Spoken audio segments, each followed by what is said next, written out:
Ya, pemirsa, kita akan lanjutkan diskusi kita malam hari ini tentunya mengenai apa yang sudah disampaikan oleh Barreskrim Mabes Polri yang memastikan bahwa ijazah milik Presiden ke-7 Republik Indonesia Joko Widodo ini asli atau identik berdasarkan dengan keterangan saksi dan juga alat bukti yang dimiliki oleh pihak kepolisian. Nah, selanjutnya Mas Rifai, ini kan masih ada laporan yang kemudian dibuat oleh Pak Jokowi terhadap 5 nama. Ini nanti ke depan akan seperti apa? Kita juga bicara mengenai kemungkinan pra-peradilan nikah juga akan ditempuh atau seperti apa, Mas Rifai? Oke, pertama untuk laporan yang disampaikan Pak Jokowi di Polda itu perlu saya tegaskan tidak pernah menyebut siapa terlapor dan dinyatakan dalam penyelidikan. Kenapa? Karena kembali lagi pembuktian dari apa yang kami laporkan ini kan di sosial media. Dalam pidana IT ini harus dibedakan siapa yang menyatakan, siapa yang mendistribusi, siapa yang melakukan transmisi, siapa yang melakukan pemotongan. Oke. Kedua, kalaupun misalnya di video itu ada seseorang A bicara, sekarang kan ada teknologi AI yang kadang ya seperti kemarin Ibu Hovifah, seolah-olah beliau yang ngomong, padahal ini AI.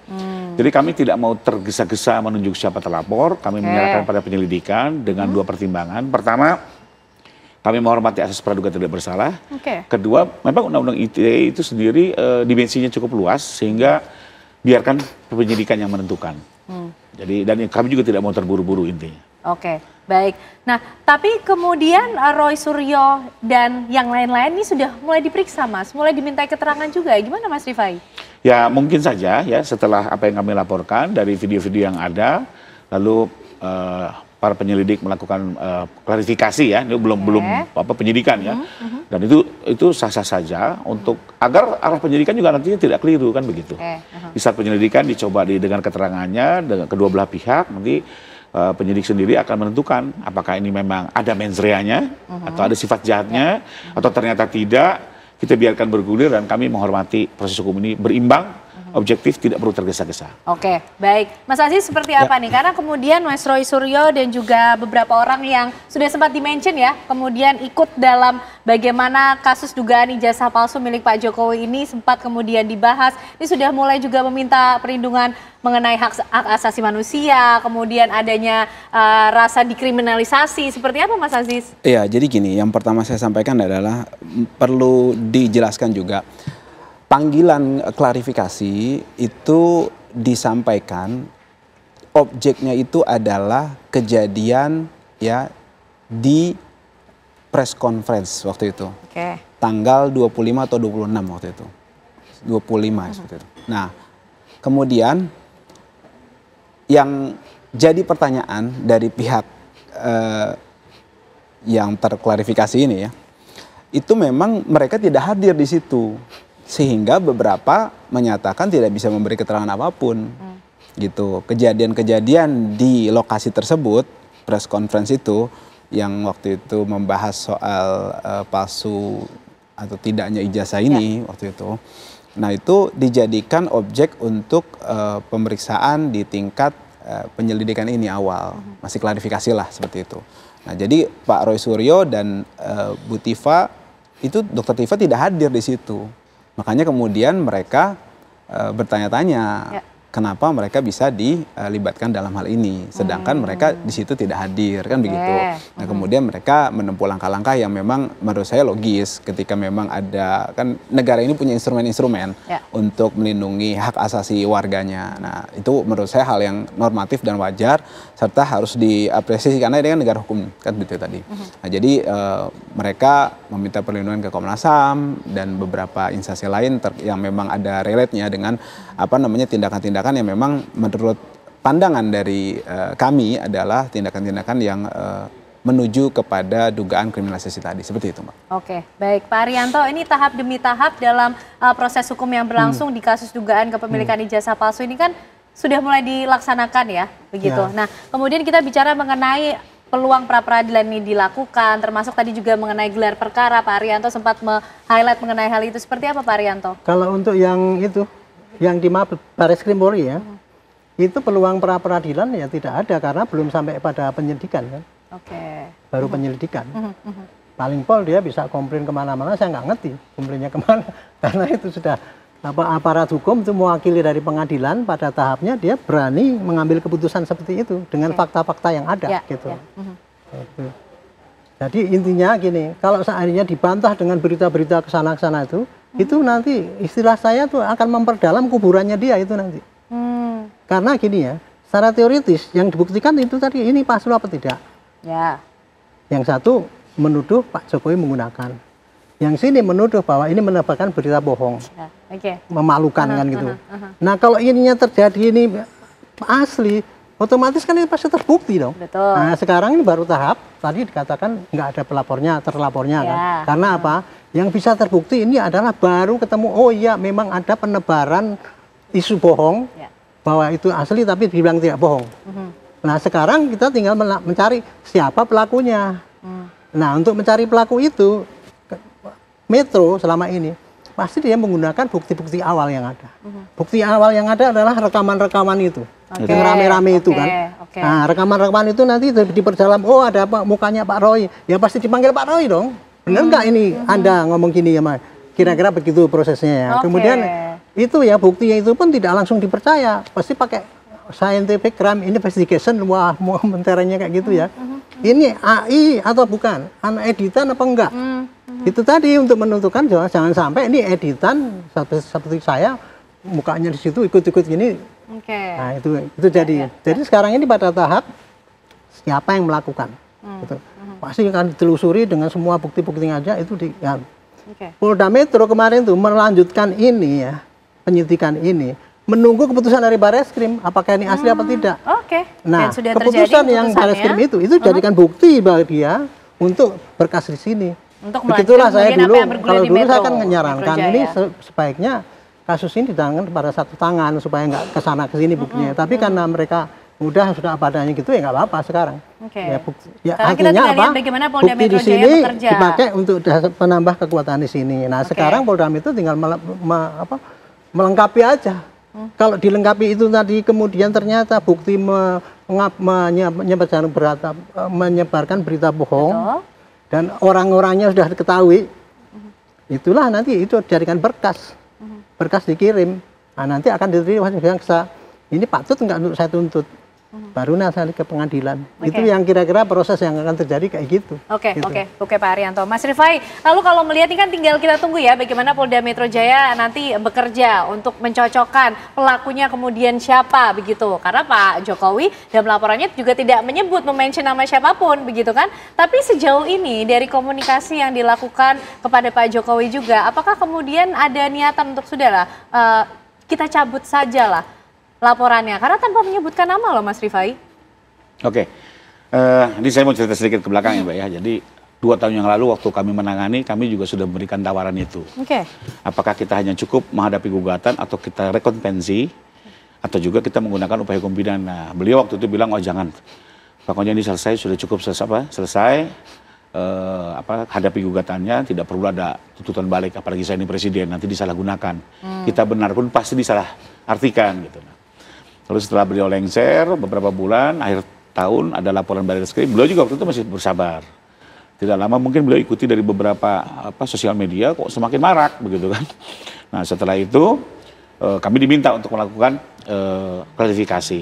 2 kali lebih kurang pemberitahuan kepada publik lah. Intinya adalah hentikan ini, sudah cukup gitu ya. Beliau juga sudah lengser, hidup pribadi, beliau ini warga negara loh, privasinya harus dilindungi kan begitu. Nah di situ sebenarnya beliau masih kasih kesempatan tuh, dengan harapan kalau itu mungkin riuh, tidak lagi berita ini terus berkembang, mungkin juga akan dipikirkan untuk tidak dilanjutkan. Tapi memang yang terjadi semakin menguat, sehingga akhirnya kami dipanggil kembali untuk mulai mengkaji apakah ini bisa menjadi bukti awal untuk dilaporkan pidana. Nah ini berjalan sampai dengan kemarin waktu di Bareskrim kan memang juga sempat ditanyakan oleh teman-teman media. Beliau sampai bilang ini sudah keterlaluan. Lebih kurang ya intinya dilanjutkan. Tapi apakah nanti berkembang kemudian ya itu kembali ke hak beliau ya. Cuma memang ini kan sebenarnya ada delik aduan, ada yang delik umumnya. Untuk delik aduan memang sewaktu itu bisa dicabut. Tapi untuk delik umum juga sebenarnya ada jalan keluar restoratif justice. Sekalipun ini kalau ini kembali ke teman-teman kepolisian. Mas Rifai, tapi kemudian yang menjadi unik dalam laporan yang dibuat Pak Jokowi ini tidak ada nama yang dilaporkan siapa. Gimana Mas Rifai? Karena kembali Mbak, yang kita laporkan kan perbuatan. Contoh, kita kehilangan mobil.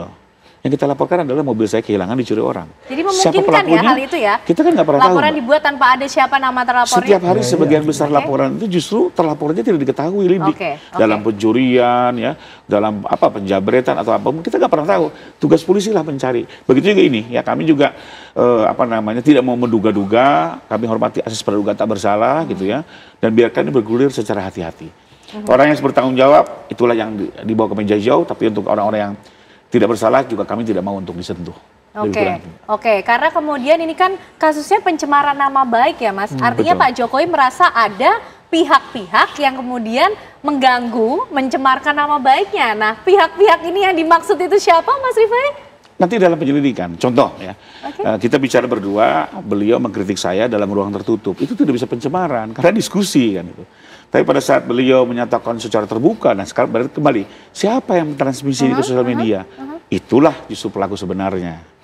Itulah pengertiannya pencemaran nama baik dalam ITE ini tidak mudah, tidak sesederhana yang bisa kita lihat. Dia harus betul-betul melihat perbuatan itu dilakukan seperti apa tahapan-tahapannya.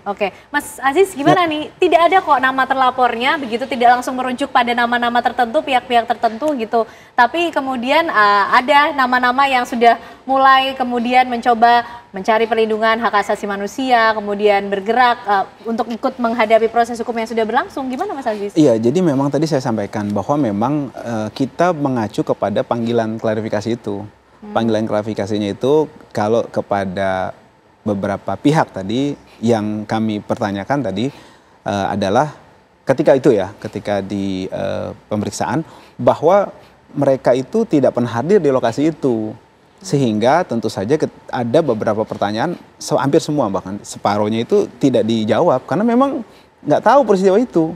Gitu. Nah itu dia yang maksud saya memang tadi masih berproses gitu kan. Akan tetapi tadi saya katakan ketika pihak-pihak tadi merasa satu dan lain hal kurang berkenan gitu kan, itu adalah haknya mereka dan kita dari tim kuasa hukum tentu saja mengakomodir apa memang langkah-langkah atau kanal-kanal hukum yang memang memungkinkan untuk hal tersebut, untuk upaya antisipasi dan juga untuk upaya-upaya yang terkait dengan proses pro justisia selanjutnya yang memang kita antisipasi jika ini terjadi. Tapi kita lihat nanti memang seperti itu. Oke, masih melihat ya. Itu tadi dalam menjawab bagaimana kemudian sempat diklarifikasi begitu kan. Jadi kemudian coba untuk menggunakan hak-haknya lah ya sebagai warga negara Indonesia. Nah Pak Arianto apakah bisa seperti itu Pak? Kenapa? Jadi kemudian ini kan masih kita tunggu nanti bagaimana Polda Metro Jaya bekerja begitu kan. Laporannya tanpa ada nama terlapor begitu Pak Arianto. Bisa ya? Mungkin ya Pak ya? Itu tadi sudah dijelaskan oleh Pak pengacara. Jadi bisa ya, betul ya? Ya pasti bisa Mbak. Seperti itu tadi saya kehilangan mobil. Kan saya nggak nunggu siapa ketangkep yang ini baru saya lapor. Kan gitu Pak. Nah saya ingin menjelaskan ini ya mengenai klarifikasi itu ya. Undangan klarifikasi itu adalah pada tahap penyelidikan. Ya. Dan itu saya bikin perkapnya itu dulu karena di dalam KUHP itu tidak ada Pak. Makanya tak bikin aturan karena kalau penyelidikan itu kan kita belum tahu apakah ini suatu pidana atau bukan. Makanya itu kalau manggil ya nggak boleh pakai paksa. Makanya bunyinya kalau panggilan penyidikan dipanggil sekali nggak datang, 2 kali boleh pakai perintah membawa. Kan gitu. Itu namanya upaya paksa, Bu. Tapi kalau dalam penyelidikan itu undangan klarifikasi. Undangan klarifikasi itu adalah memberikan kesempatan kepada orang yang terlapor untuk mengklarifikasi apa benar nih Pak yang dilaporkan ini Anda terlibat apa tidak. Undangan terhadap terlapor Pak, nah tapi ini tidak ada nama terlapor ya Pak Arianto? Kenapa diundang klarifikasi? Karena di dalam bukti-bukti yang diajukan itu ada namanya ini, ada namanya ini, suaranya ini. Makanya kan dia, berarti tuduhan ini memang benar gitu kan ada. Tapi untuk membuktikan apakah benar ini orangnya ini atau ini AI apa enggak, ya pasti dipanggil dong itu orang yang namanya itu. Nah ini saya ingatkan pada teman-teman semua ya. Jangan bangga dengan wah kalau saya nggak datang nggak ada itu rugi besar. Kalau undangan klarifikasi itu adalah momen terpenting bagi orang yang tidak bersalah untuk menyatakan dia tidak bersalah. Jadi dia misalkan saya dituduh begini, kalau memang saya tidak bersalah, bukti-bukti apa tuduhannya? Nih saya gini, buktinya gini. Penyidik nggak bisa lagi dia menentukan dia bahwa itu bersalah. Tapi kalau dia datang pun nggak mau, apalagi wah dengan bangganya itu melanggar ini, itu rugi besar itu ketidaktahuan daripada orang itu yang nggak ngerti bagaimana proses hukum yang terjadi. Makanya ini tolong ya, publik ini kayak gini ini jangan jadikan wah jadi hebat. Edukasi masyarakat juga nih Pak Arianto. undangan klarifikasi itu harus datang. Karena itu keuntungan daripada orang yang dipanggil. Itulah kesempatan itu. Rugi kalau nggak datang, karena berarti dianggap benar kan. Terus berkuliah terus. Ini jadi ini proses gini ini banyak sekali pembelajaran pada masyarakat yang tadi nggak tahu ya. Betul, karena dikatakan pembuktian itu contoh. Scientific ini perbandingan forensik itu kalau untuk membuktikan ijazah palsu dengan tidak palsu pakai itu, tapi kalau enggak pakai. Baik. Termasuk juga yang menjadi pertanyaan dan mungkin publik juga ingin tahu, butuh juga pemahaman mengenai hal ini, bapak-bapak semua. Ini laporan tidak ada terlapor, tapi ada undangan klarifikasi terhadap pihak-pihak tertentu. Nah, status hukum dari pihak-pihak yang kemudian diundang klarifikasinya ini seperti apa? Nanti kita jawab ya. Usai jeda pemirsa, kami kembali untuk Anda.